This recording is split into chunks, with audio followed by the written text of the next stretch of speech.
Overall security scenario जो आप Myanmar army के साथ जो सिंगल पॉइंट आप कर सकते थे डिस्कशन, वो अब नहीं रहा है, उसमें समस्या आ गई। हाँ, but you know some nationalities भी पूरे चाइना के साथ नहीं थे, काचिन्स फॉर एग्जांपल और करेंस जो चाइनीज स्पीकिंग थे, जैसे वाह, शान स्टेट आर्मी, ये सब इनका ज़्यादा क्लोज था। अच्छा, बर्मन्स में भी not many like the Chinese. आपको याद होगा नीवन ने 60s में ये थ्रू आउट द चाइनीज, 67 में जो बड़ा हुआ था, को चाइनीज बड़े डोमिनेट करने लग गए थे, तो नीवन ने उनको सबको बाहर कर दिया था। Lot of anti Chinese feeling was there among the Burmans also, फिर ग्रेजुअली कम होती रही। इसी जब वेस्ट का प्रेशर आया और वेस्ट ने सैंक्शंस लगाए, जब ये कू हुआ था after Ne Win fell and the coup took place, so only China protected Myanmar in the Security Council by vetoing any action against Myanmar. So naturally they became beholden to China. और China ने फिर अपना मौका देखा and they made penetration again.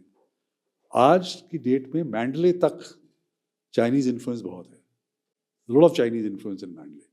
अब ये weather फिर से एक बारी जो नेवन के टाइम में हुआ था चाइनीज के अगेंस्ट रिएक्शन आएगा, that will have to be seen. तो इट्स अ कॉम्प्लेक्स सिचुएशन। ये इन्होंने जो अपनी कैपिटल रंगून से हटा के नेपिंडो में शिफ्ट की, इसके पीछे क्या कारण? एस्ट्रोलॉजी। किसी एस्ट्रोलॉजर ने उनको एडवाइस किया था कि ये सही जगह नहीं है, आप कैपिटल को शिफ्ट करें, इट विल बी बेटर। अच्छा, बहुत मानते हैं।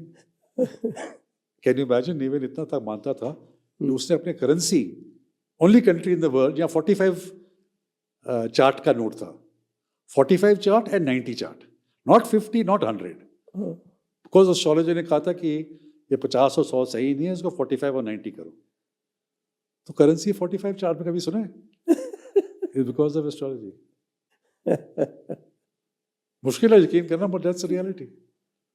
Another small neighbor we have is Maldives. Maldives keeps flexing its muscles, non-existent muscles, I must say. Muscles तो है नहीं कुछ, लेकिन ये हमने देखा है कि हमारे नेबरहुड में बहुत सारे लोग जो हैं ये एक्सपर्ट हो गए हैं इंडिया चाइना को प्ले करने का, जो उन्होंने गेम जो है ये करते रहते हैं। तो मुझे लगता है कि भारत ने कभी इसके ऊपर ज़्यादा किसी को जो कहेंगे कोर्सिव डिप्लोमेसी नहीं की, ये भी शायद कारण है। इनको लगता है कि साहब कि इंडिया तो कुछ नहीं करेगा। हाँ, तो ये मालदीव्स जो है इस बार शायद ऐसा लग रहा है कि they have riled up Modi ji, और उन्होंने कुछ नहीं किया, वो खाली लक्षद्वीप को दौरा करके उसको ख़त्म कर दिया। बिल्कुल।